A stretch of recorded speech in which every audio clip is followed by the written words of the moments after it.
hanya di Niaga TV.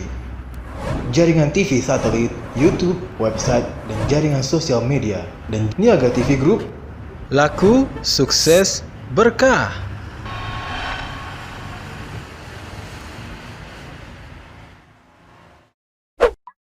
كلا بل ران على قلوبهم ما كانوا يكسبون.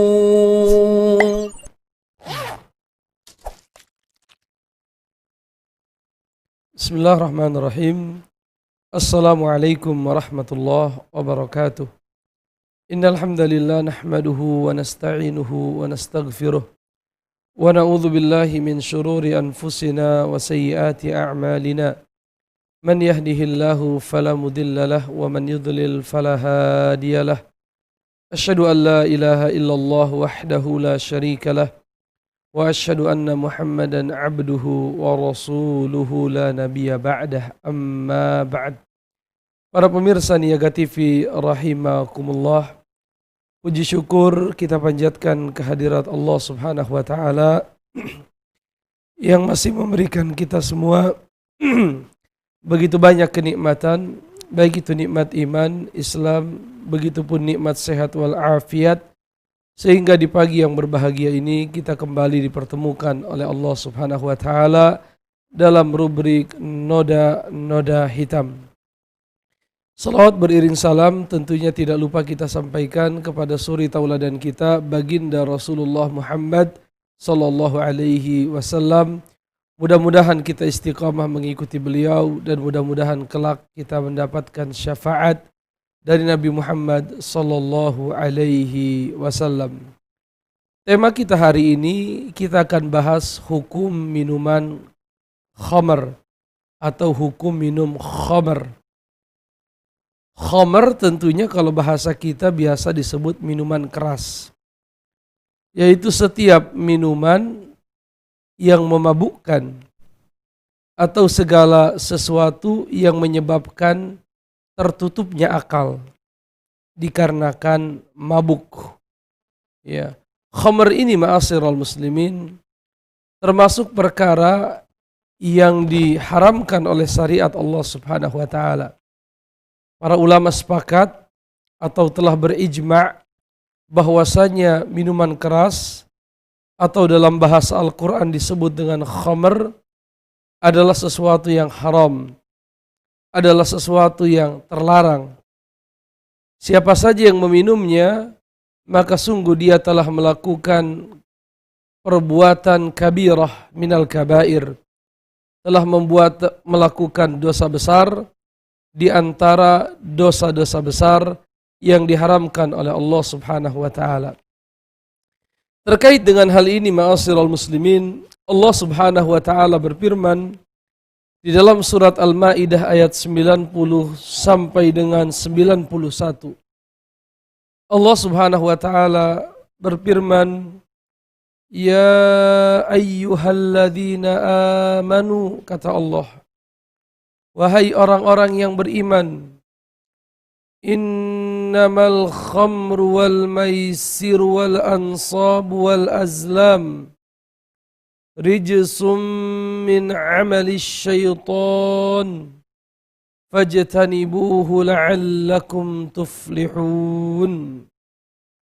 Wahai orang-orang yang beriman, kata Allah Subhanahu wa taala, sesungguhnya minuman keras, berjudi, berkurban untuk berhala, dan mengundi nasib dengan anak panah adalah perbuatan keji, termasuk perbuatan syaitan. Jadi itu adalah perbuatan syaitan. Fajtanibuhu, maka jauhilah oleh kalian, kata Allah. Maksudnya jauhilah perbuatan-perbuatan tersebut. Minum khamar, berjudi, menyembelih untuk berhala, mengundi nasib dengan panah atau yang lainnya. Fajtanibuhu, jauhilah oleh kalian. Jadi perintahnya menjauhi, ya tidak boleh mendekati. Apabila mendekati saja tidak boleh, apalagi melakukan. Fahadha ablag, ini dari sisi lafaz lebih kuat ya penunjukan terhadap larangan khamr. Karena kata yang digunakan adalah fajtanibuh, maka jauhilah. Artinya kita tidak boleh mendekat. Kalau mendekat saja tidak boleh, apalagi sampai kita mencicipi atau na'udzubillah sampai seseorang kecanduan minum khamr. Tentunya berbeda antara yang minum khamr dengan kecanduan minum khamr. Ini semakin buruk nanti. Kalau sampai kecanduan semakin buruk. Di sini Allah Subhanahu wa taala menyamakan khamr ya dengan berjudi. Begitupun Allah menyamakannya dengan berkurban untuk berhala. Dan Allah pun menyamakannya dengan mengundi nasib dengan anak panah. Ini menunjukkan buruknya keharaman khamr. Saking buruknya keharaman khamr, Allah Subhanahu wa taala setarakan dengan perbuatan-perbuatan kesyirikan seperti menyembelih hewan untuk berhala atau mengundi nasib dengan anak panah. Tentunya di dalamnya terdapat isyarat yang sangat jelas bagi kita semua tentang kepastian haramnya khamr. Kemudian Allah berfirman di ayat setelahnya, Innama yuridu syaitanu ayyuki'a bainakumul adawata wal baghdha'a fil khamr. Sesungguhnya setan itu hanyalah bermaksud menimbulkan permusuhan dan kebencian di antara kalian. Ya, jadi dengan khamr ini setan ingin membuat apa? Adawah wal baghdha, permusuhan dan kebencian. Maka salah satu wasilah yang digunakan oleh syaitan untuk memunculkan al-adawatu wal baghdha adalah dengan melalui perantara khamr. Kemudian Allah berfirman, wa yasuddakum an dzikrillahi wa 'anis shalah. Dan mereka hendak menghalang-halangi kalian dari mengingat Allah dan dari mengerjakan salat. Jadi siapa yang terjatuh ke dalam bisikan syaitan, misalnya meminum khamr, maka tujuan daripada setan membisikkan seseorang untuk meminum khamr adalah agar dia jauh dari berzikir kepada Allah Subhanahu wa taala. Dan agar dia meninggalkan salat. Jadi ini seperti efek bola salju. Semakin menggelinding semakin besar. Dimulai dari khamr. Ya, maka seseorang akan jauh dari berzikir kepada Allah Subhanahu wa taala. Kalau dia jauh dari berzikir kepada Allah, konsekuensinya dia akan meninggalkan salat. Oleh karenanya di sini Allah berfirman, dengan minuman keras itu dan dengan judi itu, innama yuridu syaitanu ayyuqi'a bainakumul adawata wal baghdha, hendak memunculkan permusuhan dan hendak memunculkan kebencian di antara kalian. Dan kalau kita memperhatikan realita di masyarakat, ayat ini adalah satu kenyataan. Ya, dimulai dari berjudi terjadi pertengkaran. Maka tidak jarang ada di antara mereka yang saling menyerang, saling memukul, dan kondisinya dalam beberapa kasus sampai kepada saling membunuh. Itu dari apa? Dari berjudi. Begitupun realita yang sama kita lihat dalam kasus orang-orang yang minum khamr. Di beberapa tempat orang minum minuman keras itu sambil berjoget. Jadi biasanya ada yang melaksanakan walimah, pernikahan, maka diundang kelompok musik, grup musik, kemudian dihadirkan biduanita yang memakai pakaian-pakaian yang terbuka, kemudian dia berdendang, melenggak-lenggok di atas panggung bernyanyi-nyanyi, kemudian para lelaki di bawahnya berjoget. Ada di antara mereka yang naik sambil memberikan beberapa lembar uang. lalu terjadi senggol, tidak sengaja saling menyenggol, orang bilang senggol bacok. Begitu ya kalau bahasa Jakarta. Disenggol, tersenggol, dibacok. Itu karena apa? Karena khamar. Karena rata-rata ini tidak bisa dipisahkan. Perjudian, musik, bidu wanita, lalu khamar, ini satu paket, ya, merupakan perangkap setan, ya, yang dia letakkan untuk menyesatkan manusia. Ya, innama yuridu syaitanu ayyuki'a bainakumul adawata wal baghdha. Sesungguhnya dengan khamar, dengan perjudian itu, setan memiliki misi an yuqi'a bainakumul adawata wal baghdha. Mereka hendak memunculkan di antara kalian al-adawah, permusuhan.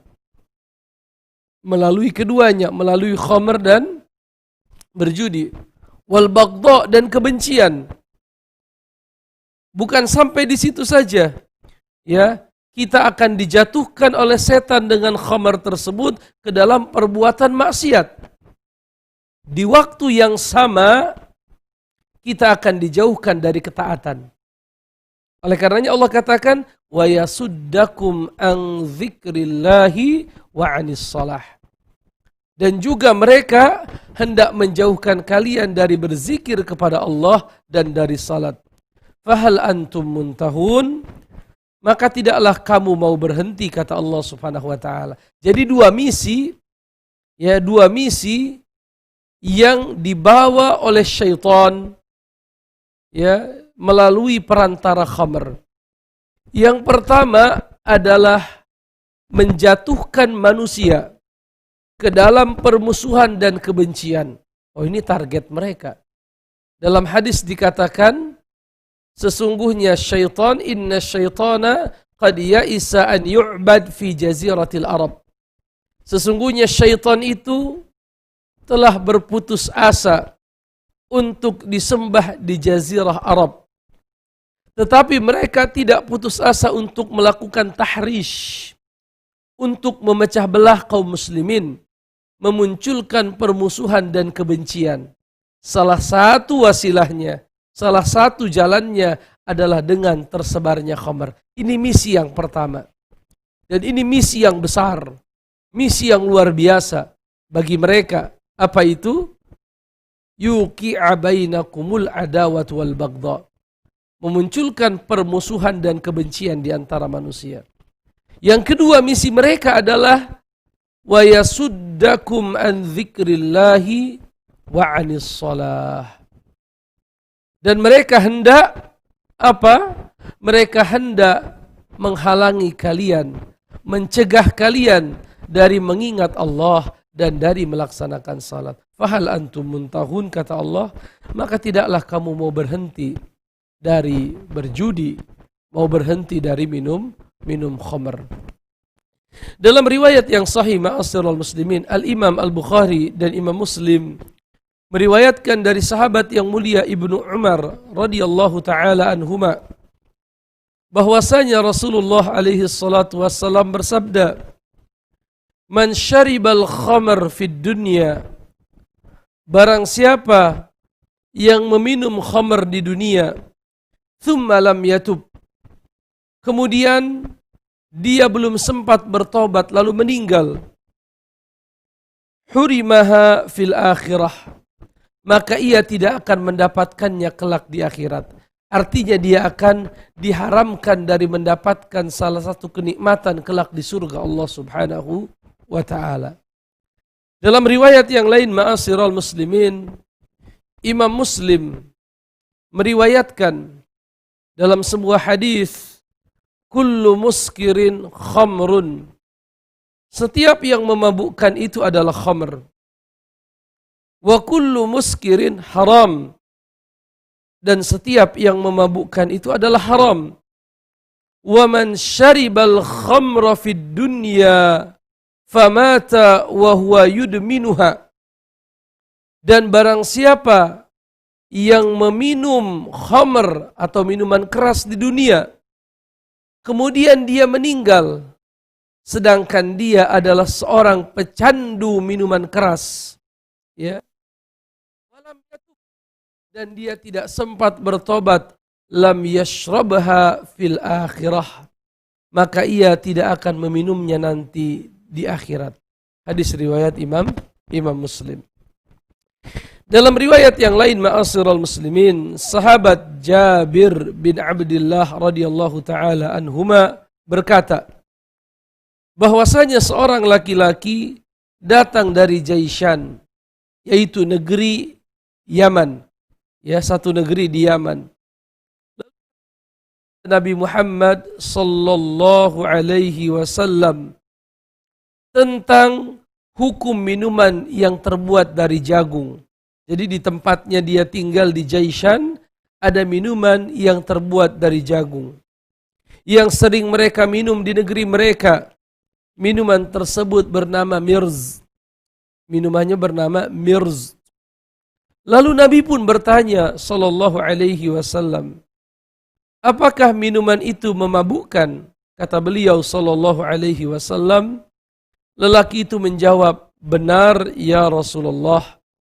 Betul ya Rasulullah, minuman yang bernama mirz adalah minuman yang memabukkan, yang terbuat dari jagung. Mendengar hal ini, ma'asyiral muslimin, Rasulullah bersabda, kullu muskirin haram. Setiap yang memabukkan adalah haram. Inna alallahi azza wa jalla ahdan liman yashrabul muskira an yusqiyahu min tinatil khabal. Sesungguhnya Allah telah berjanji, telah bersumpah bahwa orang-orang yang minum minuman yang memabukkan akan diberikan minum dari tinatil khabal. Jadi kalau ada orang yang meminum minuman keras di dunia, maka kelak di akhirat dia akan diberikan tinatil khabal. Apa? Tinatil khabal. Kemudian para sahabat berkata, qalu wa ma tinatul khabal? Apa itu tinatul khabal ya Rasulullah sallallahu alaihi wasallam? Maka beliau berkata, araku ahlin nar au usaratu ahlin nar. Keringat penghuni neraka atau kotoran penghuni neraka. Na'udzubillahi min dzalik. Dan ini ancaman yang serius. Hadis riwayat Imam Muslim. Siapa yang minum khamr, contohnya mirz. Saat ini kan bukan hanya mirz. Ada mirz terbuat dari jagung, ada yang terbuat dari gandum, ada juga yang terbuat dari anggur, ada juga yang terbuat dari apel, ada juga yang terbuat dari terbuat dari apel, terbuat dari gandum, terbuat dari kurma. Ada lagi di negeri kita yang terbuat dari air nira atau biasa disebut dengan gula aren, dari air nira yang difermentasikan. Begitupun ada yang berupa serbuk seperti sabu-sabu, atau yang lebih keras dari sabu-sabu, opium misalnya, atau ada yang berupa pil seperti ekstasi, pil setan, pil anjing dan lain sebagainya. Na'udzubillahi min dzalik. Orang-orang yang meminum, mengkonsumsi sesuatu yang memabukkan. Memabukkan artinya menutup akal, menurunkan kemampuan akal, bahkan menghilangkan kemampuan akal. Maka kelak pada hari kiamat, ya, dia akan diberikan minum min tinatil khabal.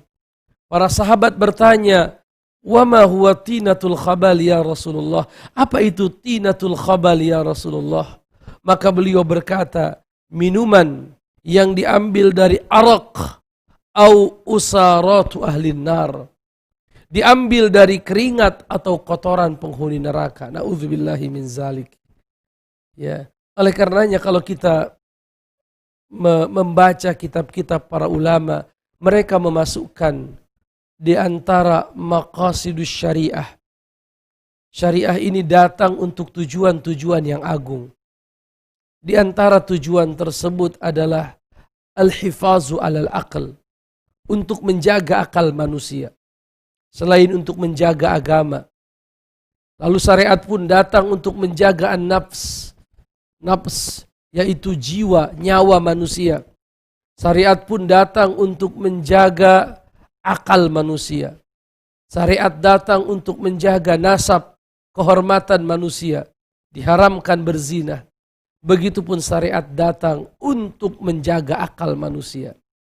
Dan salah satu bentuk komitmen syariat di dalam menjaga akal manusia, Rasulullah bersabda, kullu muskirin haram. Wa kullu muskirin khamrun. Wa kullu muskirin haram. Setiap yang memabukkan itulah khamr. Dan setiap khamr adalah haram. Ya. Ini apa? Sebagai komitmen syariat, ya, sebagai komitmen Islam di dalam menjaga akal manusia agar tidak rusak, agar tidak terjadi permusuhan dan kebencian. Karena akal adalah salah satu anugerah terbesar yang Allah berikan kepada manusia. Akal itu harus dijaga sesuai dengan fitrahnya, yaitu fitrah tauhid. Dan akal itu harus digunakan untuk merenungkan ayat-ayat Allah Subhanahu wa taala. Alladzina yadhkuruna Allaha qiyaman wa qu'udan wa 'ala junubihim. Dan orang-orang yang mengingat Allah dalam kondisi berdiri dan duduk ataupun ketika berbaring. Wa yatafakkaruna fi khalqis samawati wal ard. Dan mereka memikirkan penciptaan langit dan bumi. Rabbana ma khalaqta hadza batila. Ya Allah, Engkau tidak menciptakan alam semesta ini sia-sia. Fakina adzaban nar. Maka jauhkanlah kami dari api neraka. Afala yanzuruna ilal ibli kaifa khuliqat. Wa ilas samai kaifa rufi'at. Wa ilal jibali kaifa nusibat. Wa ilal ardi kaifa sutihat. Tidaklah mereka mau memperhatikan bagaimana Allah menciptakan unta. Bagaimana Allah menciptakan langit. Bagaimana Allah menciptakan gunung-gunung yang begitu kokoh luar biasa. Dan tidaklah mereka memperhatikan bagaimana Allah membentangkan bumi ini. Dan itu tidak bisa kita lakukan ketika kita terjatuh ke dalam perbuatan dosa minum khamr. Dalam riwayat Abdullah bin Umar radhiyallahu taala anhuma berkata, Rasulullah bersabda, hadis ini sahih riwayat Imam Tirmidzi, Ahmad dan yang lain sebagainya. Rasulullah berkata, man syaribal khamra lam yaqbalillahu lahu salatan arba'ina sabaha. Barang siapa minum khamr, maka Allah tidak akan menerima salatnya selama 40 hari. Masya Allah. Dan hari ini kita bersedih, sangat bersedih, melihat anak-anak muda, remaja-remaja berkumpul di pinggir jalan, berkumpul di terminal-terminal, berkumpul di pangkalan-pangkalan. Lalu di siang hari, ya, dilihat oleh banyak manusia, tanpa malu mereka mengkonsumsi minuman keras. Padahal apa kata Rasulullah? Barang siapa yang minum khamr, maka Allah tidak akan menerima salatnya selama 40 hari. Fa in taba taballahu alaih. Kalau dia bertobat, maka Allah akan menerima taubatnya. Fa in aada lam yaqbalillahu lahu salatan arba'ina sabaha. Tetapi kalau dia kembali minum khamr, maka Allah tidak akan menerima salatnya 40 hari. Fa in taba taballahu alaih. Kalau dia bertobat, Allah pun menerima taubatnya. Fa in ada, tetapi jika dia kembali, lam yaqbalillahu lahu salatan arba'ina sabaha. Allah tidak akan menerima salatnya 40 hari. Fa in taba taballahu alaih. Tapi kalau dia bertobat, Allah memberikan dia taubat. Fa in ada rabi'ah. Tetapi kalau dia kembali untuk keempat kalinya, lam yaqbalillahu lahu salatan arba'ina sabaha. Allah tidak akan menerima salatnya selama 40 hari. Fa in taba lam yatubillahi alaih. Dan kalau sudah 4 kali, seandainya pun dia bertobat, tobatnya tidak akan diterima oleh Allah. Wasaqahu min nahril khabal. Dan Allah akan memberikannya minum dari sungai Al-Khabal. Tadi sudah kita sebutkan Sungai Al-Khabal itu adalah sungai yang mengalir ke dalamnya darah, nanah, keringat penduduk neraka. Na'udzubillahi min dzalik. Ma'asyiral muslimin rahimani wa rahimakumullah.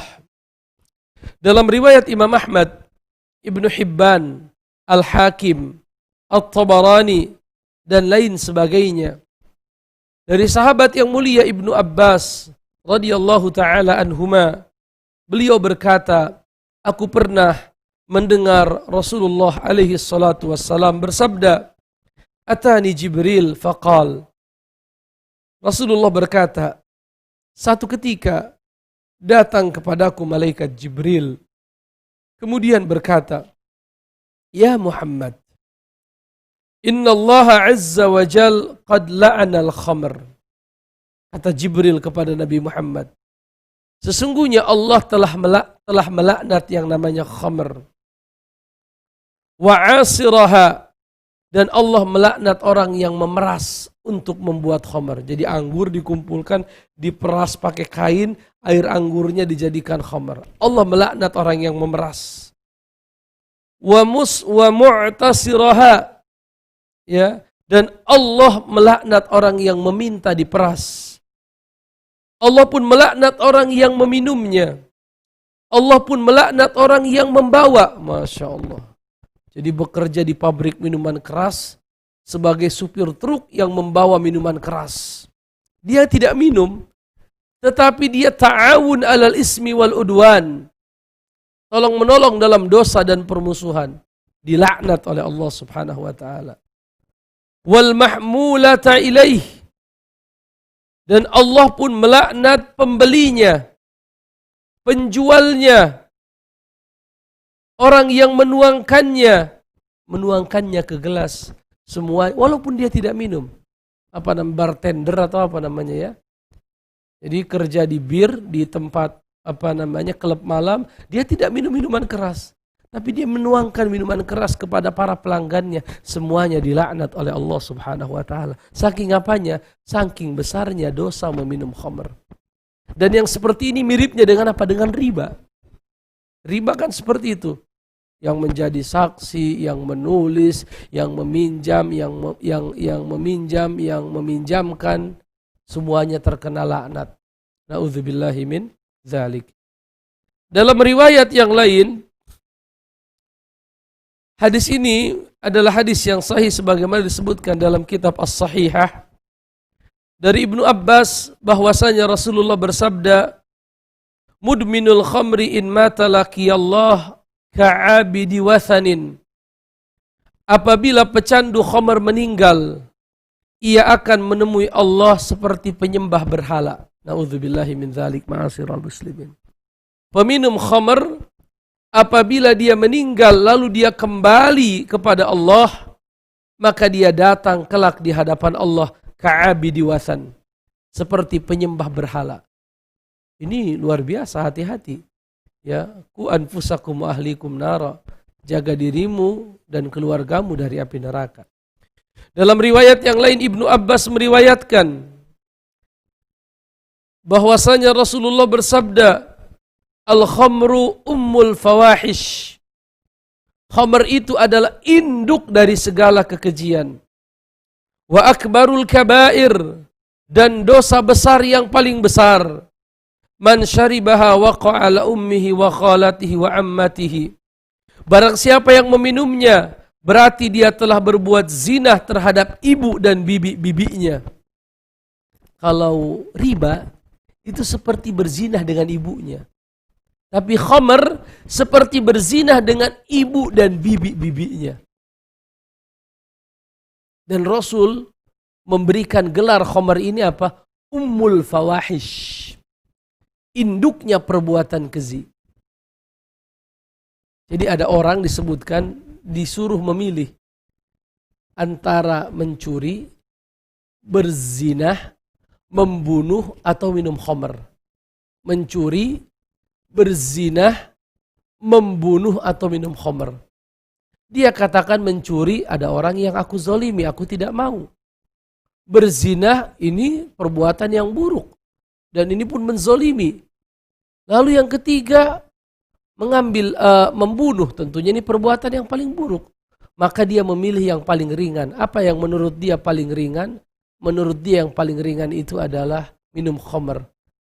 Tetapi apa yang terjadi? Karena khamr ini adalah ummul fawahish, ibunya segala dosa. Dia melihat wanita, maka dia berzina. Lalu dia lihat wanita tersebut memiliki harta. Karena dia hilang akalnya, dia ambil hartanya. Dia khawatir perbuatannya terbongkar, maka dia bunuh wanita tersebut. Maka pantaslah Rasulullah berkata apa? Al-khamru ummul fawahish. Ya, khamr itu adalah ibunya dari segala dosa. Ma'asyiral muslimin, rahimani wa rahimakumullah. Dalam riwayat yang lain, dari Abdullah bin Amr, Rasulullah berkata, Al-khamru ummul khaba'is. Khamr itu adalah induk dari segala perbuatan kotor, perbuatan keji. Man syaribaha lam yaqbalillahu minhu salatan arba'ina yauman. Barang siapa yang meminumnya tidak akan diterima salatnya 40 hari.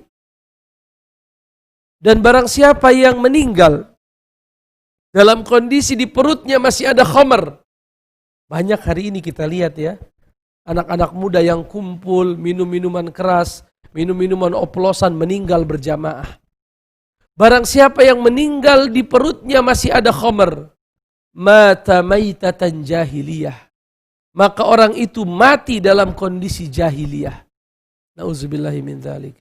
Dalam riwayat Abu Darda, riwayat Ibnu Majah, Rasulullah pernah berkata, janganlah kamu minum khamr, sebab khamr adalah kunci dari segala keburukan. Artinya saat orang minum khamr, sebenarnya dia sudah berhasil membuka pintu keburukan, akan muncul keburukan yang begitu banyak. Baik itu keburukan untuk keluarganya, keburukan untuk kesehatan badannya, keburukan untuk dunia dan akhiratnya. Maka khamr adalah kunci dari segala keburukan. Siapa yang membukanya, dia akan ditimpa dengan segala macam keburukan. Na'udzubillahi min dzalik. Jangan kemana-mana ma'asyiral muslimin. Kita kembali setelah beberapa selingan berikut ini.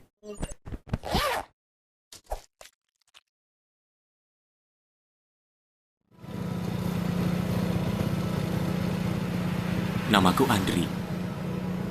Umur 23 tahun. Kegiatan sehari-hari ya kayak gini. Bagiku semua orang di sekitar adalah inspirasi. Bertemu para sahabat dan berbagi banyak cerita. Ya, pernah sih melamar pekerjaan, tapi nggak ada hasilnya. Hingga akhirnya Silakan Mas.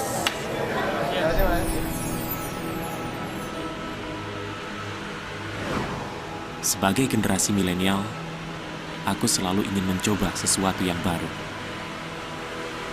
Positive thinking, terus berusaha menjadi yang terbaik, karena kita, generasi milenial, bisa jadi pengusaha. Maxindo, mesinnya pengusaha sukses.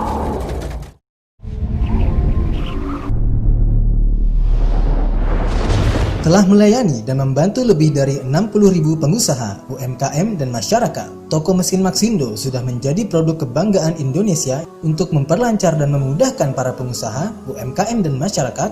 Toko mesin Maxindo menyediakan berbagai macam mesin yang menunjang usaha dan ekonomi Indonesia. Saatnya Anda mengunjungi toko mesin Maxindo di kota-kota terdekat Anda dan dapatkan segala jenis mesin yang akan memperlancar dan memudahkan usaha serta pekerjaan Anda. Kunjungi situs kami di www.maxindo.com. Maxindo, mesinnya pengusaha sukses. Nabi SAW juga mengatakan ar-riba ithnan aw thalathun wa sab'una baban. Dosa riba itu 70 atau 72 atau 73 pintu dosa riba itu. Adnaha, yang paling rendah, misal ayyakihar rajulu ummah, seperti seorang yang menzinai ibunya. Anda ingin membuang uang riba dan bertaubat? Salurkan untuk fakir miskin melalui Baitul Mal Rabbani dengan cara Transfer ke rekening BNI Syariah 0388 008 009. Untuk konfirmasi atau info selengkapnya, hubungi 0813 2969 5359. Bersihkanlah diri dari riba dan gapailah ridhonya. Ingin profit naik? Atau ingin dikenal? Iklankan produk dan bisnis usaha serta lembaga Anda sekarang juga. Hanya di Niaga TV. Jaringan TV satelit, YouTube, website, dan jaringan sosial media. Dan Niaga TV Group. Laku, sukses, berkah.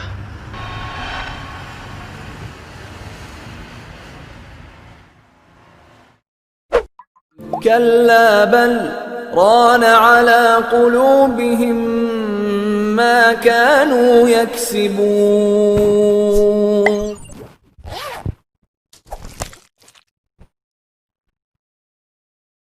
Bismillahirrahmanirrahim. Alhamdulillah wassalatu wassalamu ala Rasulillah wa ala alihi wa ashabihi wa mawalah, amma ba'd. Ma'asyiral muslimin, para pemirsa Niaga TV rahimakumullah. Khamr adalah ummul fawahish, sebagaimana disabdakan oleh Nabi SAW. Oleh karenanya hendaknya kita menanamkan nilai-nilai ini kepada anak-anak kita. Hari ini banyak kita lihat generasi muda yang awam, yang jauh dari nilai-nilai Islam, jauh dari nilai-nilai agama. Jadi ternyata kita sebagai orang tua tidak cukup menamakan anak kita dengan nama-nama Islami seperti Muhammad, Ibrahim, Ismail, Ishaq. Tetapi kita harus mendidik mereka dengan akhlak Islam, mendidik mereka untuk bangga dengan syariat Allah Subhanahu wa taala. Dengannya mereka akan mendapatkan kebahagiaan di dunia dan kebahagiaan kelak di akhirat saat mereka kembali kepada Allah Subhanahu wa taala. Di kesempatan yang kedua ini, ma'asyiral muslimin, sebagaimana biasa kita akan bacakan beberapa pesan singkat yang sudah masuk, dan kami pun tentunya mengundang para pemirsa di rumah untuk interaksi dengan kami di telepon interaktif yang sudah kami buka. Pertanyaan yang pertama, Assalamualaikum Waalaikumsalam warahmatullahi wabarakatuh. Bagaimana cara membersihkan hati dari rasa cinta kepada orang yang tidak halal? Dan saya pernah lihat di salah satu sosial media bahwa ada yang bilang kalau mau melupakan seseorang istighfar 1000 kali dalam sehari selama 40 hari. Saya tidak mengetahui ada dalil yang seperti itu. Ya, saya tidak mengetahui ada dalil yang mengatakan kalau kita ingin melupakan seseorang, berusahalah untuk istighfar 1000 kali selama 40 hari. Saya tidak mengetahui ada anjuran seperti itu. Ya tentunya kalau itu memang dianjurkan, tentunya hal itu akan disebutkan di dalam kitab-kitab hadis. Ya, hadis Bukhari, Muslim, Abu Daud, At-Tirmidzi, Ibnu Majah, An-Nasai, atau Ahmad, atau Al-Hakim, atau Ibnu Hibban, atau At-Tabarani, atau Al-Baihaqi, dan lain sebagainya. Tapi saya belum pernah mendengar ada riwayat seperti itu. Tetapi dari sisi makna ya boleh-boleh saja. Makna artinya kita memperbanyak istighfar, lalu meyakini bahwa segala yang Allah tentukan adalah yang terbaik. Terkadang perasaan itu, perasaan tidak bisa menerima bahwa seseorang telah menikah dengan orang lain karena kita tidak memiliki keyakinan yang kuat terhadap permasalahan qada dan qadar. Maka hendaknya kita lebih mendalami pembahasan akidah, khususnya pembahasan al-qada wal qadar. Begitupun di antara perkara yang bisa menjadikan kita melupakan orang tersebut adalah membaca Al-Quran, memperbanyak berzikir, memperbanyak ibadah, meminimalisir waktu-waktu kosong, dan cepat menikah. Kalau itu adalah seorang wanita, kalau dia adalah seorang wanita, maka cepatlah menikah. Ya, Rasulullah berkata, apabila kalian melihat sesuatu di luaran sana, ya, yang membangkitkan syahwat kalian, maka cepatlah pulang ke rumah. Karena di rumah kalian ada seperti yang di luaran sana. Artinya kalian bisa menyalurkannya lewat jalur yang halal, yang dibolehkan oleh Allah Subhanahu wa taala. Allah a'lam bishawab. Assalamualaikum Waalaikumsalam warahmatullahi. Ibu Ai di Cianjur, saya hidup berdampingan dengan orang Ahmadiyah. Bagaimana cara menjawab salamnya dia? Apabila dia bertamu ke rumah, saya syukron. Allah a'lam bishawab ya. Allah berfirman dalam Al-Quran, wa idha huyyitum bitahiyatin fahayyu bi ahsana minha au mithliha. Apabila kalian mendapatkan ucapan salam dari seseorang, maka jawablah dengan bi ahsana minha, jawablah dengan jawaban yang lebih baik atau dengan yang semisal. Artinya kalau ada seseorang yang mengucapkan assalamualaikum, kita jawab dengan yang lebih baik, waalaikumsalam warahmatullah, atau dengan yang semisal, waalaikumsalam.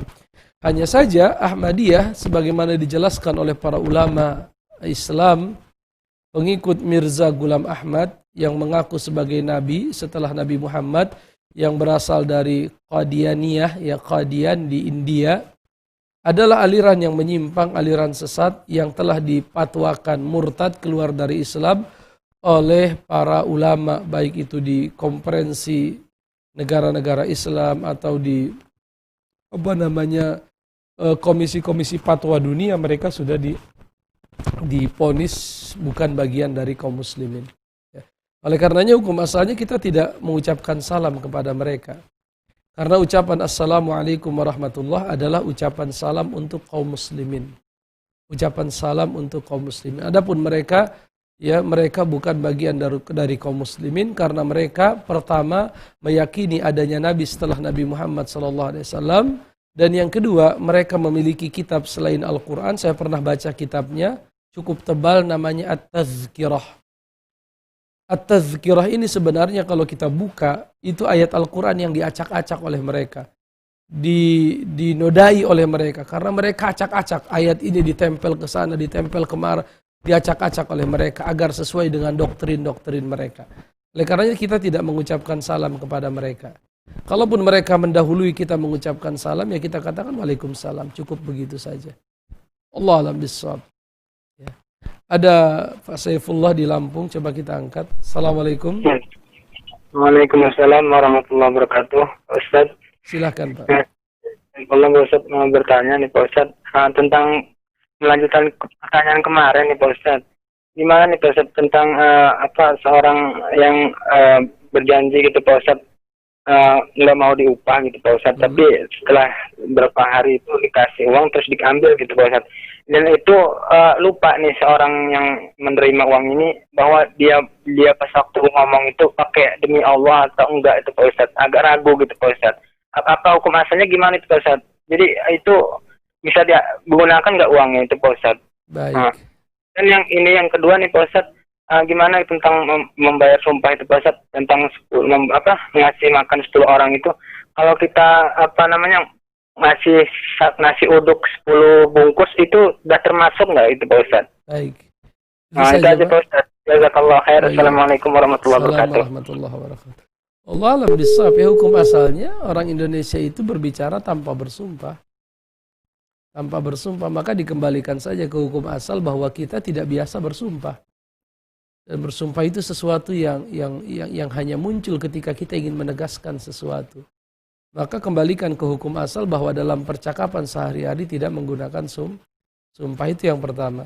Yang kedua, masalah misalnya boleh tidak kita pernah bersumpah untuk tidak melakukan sesuatu, lalu kita melanggarnya, lalu kita memberikan makan untuk 10 orang fakir miskin berupa nasi uduk. Ya tidak masalah memberikan makan. Ya, memberikan makan kata para ulama seperti yang biasa kita makan. Kalau memang yang biasa kita makan itu nasi uduk, ya sudah, kita buat nasi uduk, kita buat lauknya biasanya apa yang kita makan untuk 1 kali makan agar mereka 1 kali makan kenyang. Ya artinya kalau harga nasi uduk itu 10.000, kita minta yang harga 15.000 agar nasinya bisa lebih banyak, lalu diberikan lauknya, air minumnya dan lain sebagainya. Allah alam bissawab. Nomor pertanyaan ketiga, bismillah. Bagaimana hukumnya menghirup lem aibon? Apakah itu termasuk khamr? Saya tidak tahu dampak menghirup lem itu seperti apa, lem aibon ya. Yang pasti Rasulullah SAW berkata, kullu muskirin khamrun. Ya, setiap yang memabukkan itu khamr. Wa kullu muskirin haram. Setiap yang memabukkan itulah khamr. Artinya tidak harus perasan anggur. Ya, tidak harus berupa perasan anggur, terkadang berupa getah. Sebagaimana di Afghanistan itu ada namanya opium. opium itu adalah getah dari satu jenis bunga. Ya, dan ini memberikan dampak efek memabukkan yang begitu luar biasa. Ya, termasuk yang paling berbahaya di dunia. Itu pusatnya di mana? Di Afghanistan ya, opium itu. Tentunya ini bukan perasan anggur, tetapi dari getah bunga. Jadi getah yang bunganya itu seperti bola-bola kecil, lalu bunga itu dilukai, setelah dilukai dia mengeluarkan getah. Getah itulah yang diambil kemudian diolah menjadi satu benda yang sangat-sangat memabukkan. Salah satu yang paling memabukkan di dunia. Itu berasal dari Afghanistan. Harganya pun luar biasa, tinggi sekali. Nah, dalam Islam ukurannya memabukkan atau tidak.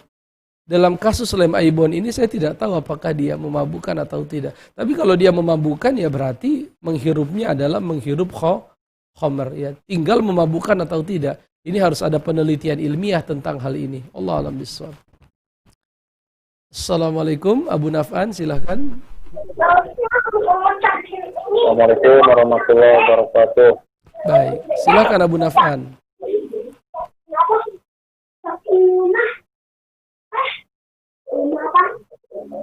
Assalamualaikum Ustaz. Alhamdulillah.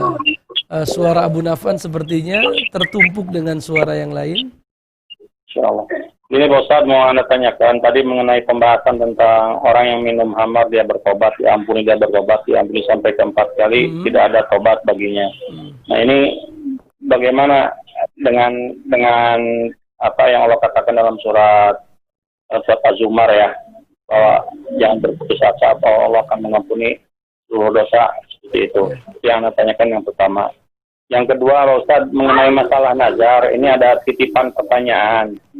Jadi dicontohkan seperti gini, Pak Ustaz. Dia berucap kalau dia berniat dia menjual satu tempat, kalau umpama tempatnya laku, dia mau memberangkatkan umroh, saudara-saudaranya seperti kayak gitu. Baik. Nah, apa itu termasuk perbuatan nazar seperti itu. Nah, kalaupun itu disebut perbuatan nazar, boleh nggak kalau seumpama dia batalkan dalam artian gini, dia nggak jadi itu tempatnya tempatnya tadi dia nggak jadi dijual.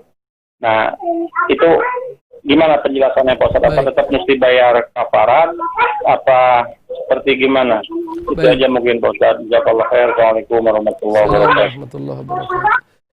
Yang pertama, bagaimana kita mengkorelasikan hadis yang tadi, hadis riwayat Imam At-Tirmidzi ya, dan yang lainnya, hadis riwayat Imam Tirmidzi, Ahmad, Ibnu Majah, An-Nasai, Al-Hakim, Al-Bazzar, dan lain begitupun Abu Daud.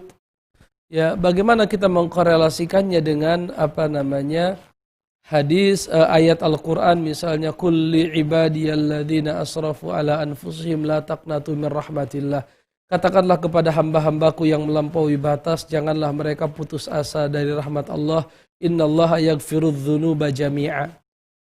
Tentunya ini adalah hadis yang sahih dan itu adalah ayat Al-Quran. Kedua-duanya adalah wahyu dari Allah Subhanahu wa taala. Maka kita membawa hadis ini kepada ancaman kepada orang yang menyepelekan kemaksiatan. Karena berbeda Abu Naf'an dan para pemirsa, kita harus bisa membedakan mana kemaksiatan dan mana yang at-tasahul atau at-tahawun, yaitu berbuat maksiat itu lebih ringan daripada menganggap sepele satu kemaksiatan. Karena menganggap sepele satu kemaksiatan bisa masuk ke dalam pembahasan akidah. Ya. Misalnya kita katakan bahwa Rasulullah berkata, mudminul khamr, pecandu minuman keras, datang pada hari kiamat seperti orang yang menyembah berhala. Kenapa? Karena terkadang di dalam diri seseorang muncul istighfafam. Apa itu istighfaf? Muncul rasa ini biasa saja, nggak usah takut kita. Jadi ini larinya ke permasalahan akidah. Seolah-olah ketika dia menjadi pecandu minuman keras, ini kan haram. Harusnya kita tidak boleh candu kepada yang haram. Maka orang-orang yang candu kepada yang haram itu seolah-olah dia menghalalkan minuman tersebut. Itu dari situ. Kenapa dibedakan dengan kasus yang lain. Ya, dia minum khamar, bertobat, diampuni. Minum khamar lagi, tobat, diampuni. Minum khamar lagi, tobat, diampuni. Keempat kalinya Allah katakan kalau dia bertobat tidak diampuni. Karena kenapa? Barangkali di hatinya muncul istighfapan. Merasa ini ringan. Atau na'udzubillah muncul penyakit di hatinya bahwa tidak masalah minum khamar. Buktinya dia jadi pecandu minum khamar. Ini dilihat dari sisi ini. Dilihat dari sisi ini. Kalau ayat yang tadi Abu Naf'an nukil, itu ayat yang umum. Bahwa manusia itu pasti jatuh ke dalam kesalahan. Kesalahannya beragam. Satu kita jatuh ke kesalahan A, beberapa hari kita jatuh ke kesalahan B, kesalahan C. Tapi kalau orang jatuh ke kesalahan A terus menerus, maka seolah-olah dia apa? Dia menghalalkan sesuatu tersebut. Maka dia mendapatkan ancaman. Dan Allah lebih tahu, karena khamr ini dosa besar, maka sebagaimana dijelaskan oleh para ulama, dosa besar itu tahta masyiatillah. Itu dikembalikan kepada Allah. Jika Allah hendak mengampuninya, Allah Maha Pengampun. Dan jika Allah hendak memasukkannya ke dalam api neraka, sesungguhnya Allah Maha Adil. Allah alam bisawab. Kaitannya dengan masalah nazar, tentunya ya seorang berkata, saya bernazar kepada Allah apabila saya berhasil menjual rumah saya, maka saya akan memberangkatkan kalian umroh. Itu nazar. Ya. Kalau bahasa Arabnya misalnya lillahi alayya, bagi Allah dari saya. Ya. Bagi Allah atas diri saya, an asuma syahraini idza syufit misalnya. Bagi Allah dari saya berpuasa 2 bulan apabila saya sehat, itu nazar. Adapun sekedar berkata nanti kalau laku insya Allah saya berangkatkan kalian umroh, itu rencana, berita, ya, informasi, tidak sampai nazar, apalagi ada insya Allah. Atau misalnya dalam kondisi perbincangan, nanti deh kalau tanahnya laku saya traktir makan, apakah itu nazar? Allah alam bisawab. Menurut saya itu bukan nazar. Allah alam bisawab. Pertanyaan yang keempat dari pesan singkat. Assalamualaikum waalaikumsalam warahmatullahi. Hamba Allah dari Jambi, qadarullah ibu ana terkena stroke beberapa tahun yang lalu dan menjadi terganggu ingatan dan cara bicaranya. Tapi alhamdulillah masih rajin sekali salat. Suatu waktu ibu ana tinggal di rumah ana perhatikan waktu salat beliau. Beliau rakaat pertama salam, rakaat kedua salam, begitu terus sampai rakaat keempat. Waktu ana tanya, "Kenapa salatnya begitu?" Jawabnya, "Mama lupa bagaimana salat ibu saya." Allah alam bisawab. Kalau memang sudah sampai taraf seperti itu, la yukallifullahu nafsan illa wus'aha. Kalau beliau masih bisa mengerjakan salat, alhamdulillah kita bimbing. Kalaupun tidak bisa lagi, bahkan bilangan rakaat pun sudah lupa, maka beliau sudah terlepas dari taklif, pembebanan hukum, ya. Tapi kalau beliau memang masih merasa sanggup dan kita bisa bimbinglah, ya, kita jadi imam, biarkan ibu mengikuti kita di belakang. Allah alam bisawab. Atau di samping kita kalau ibu dengan anaknya yang perempuan. Allah alam bisawab.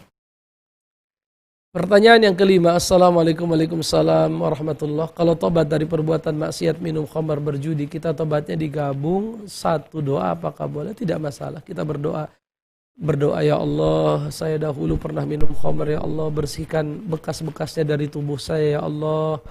Ya, jangan biarkan saya, jangan hukum saya karena kebodohan saya, ya Allah.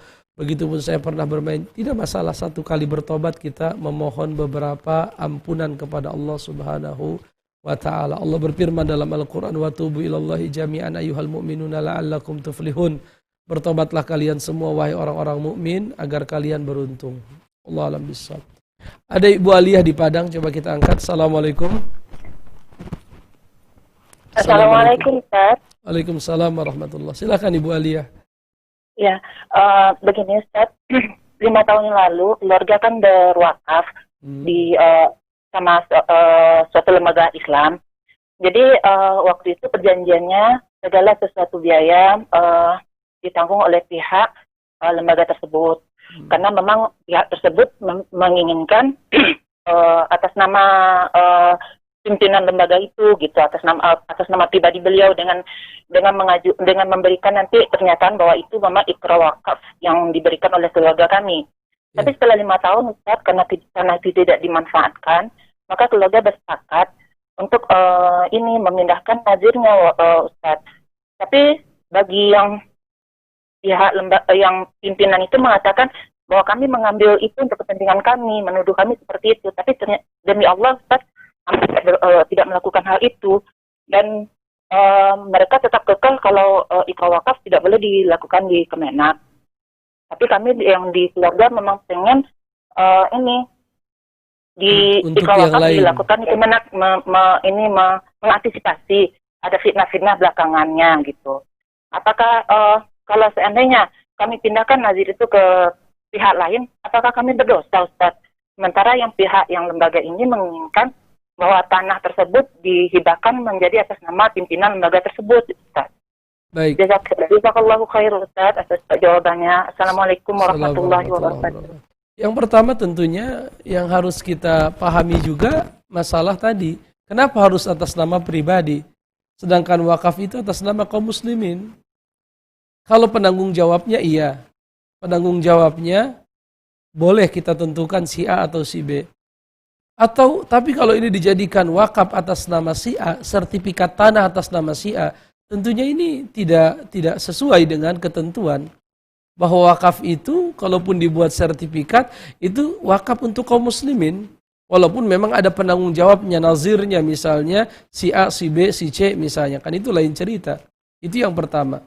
Kenapa harus dengan nama si pimpinan yayasan tersebut? Yang kedua, Allah alam bisawab ya. Yang saya ketahui selama ini, kalau memang wakaf itu tidak digunakan ya, maka sang pemilik wakaf boleh saja mengambil kembali wakafnya, tapi bukan untuk digunakan untuk pribadi. Karena ini sudah diwakafkan untuk kaum muslimin, tetapi untuk diganti nazirnya dengan yang lain, sehingga wakaf itu bisa menjadi bermanfaat. Adapun larangan yang berbunyi siapa yang menghibahkan sesuatu, lalu dia mengambilnya kembali, maka seolah-olah dia seperti anjing yang memakan muntahannya, itu dalam kasus hibah. Saya menghibahkan sesuatu lalu saya ambil lagi. Kalau ini kan bukan begitu kasusnya. Kasusnya adalah 5 tahun yang lalu wakaf. Lalu wakafnya tidak produktif, tidak digunakan untuk amal-amal Islam, untuk kebaikan kaum muslimin, untuk dakwah, untuk pendidikan, tidak digunakan. Maka pemilik wakaf merasa gundah, tidak nyaman dengan kondisi tersebut, ingin dialihkan ke yang lain. Allah alam bisawab, menurut saya ini termasuk ke dalam kemaslahatan yang tidak masalah untuk dilakukan. Ya, tidak masalah untuk dilakukan. Diusahakan saja, dipindahkan ke yang lain, agar bisa digunakan oleh kaum muslimin secara umum, baik itu untuk masjid, atau untuk pembangunan pondok pesantren, asrama anak yatim piatu, dan lain sebagainya. Allah alam bisawab. Pertanyaan terakhir dari pesan singkat. Assalamualaikum warahmatullahi wabarakatuh. Apakah amal ibadah kita yang kita transfer ke orang yang dizalimi bisa masih ada terasa amalannya? Atau semua? Tergantung. Kalau kezaliman kita banyak, bisa sampai amal ibadah kita habis total. Kalau kezaliman kita banyak terhadap orang lain, bisa saja amal kita ditransfer terus menerus kepada orang lain sampai habis. Inilah yang disebut oleh Nabi dengan bahasa muflis. Muflis itu orang man ya'ti yaumal qiyamah bisolatin wa siyamin wa zakah. Dia datang pada hari kiamat dengan pahala salat, pahala puasa, pahala zakat. Wa ya'ti wa qad syatama hadza wa daraba hadza wa qadhafa hadza wa akhadha mala hadza.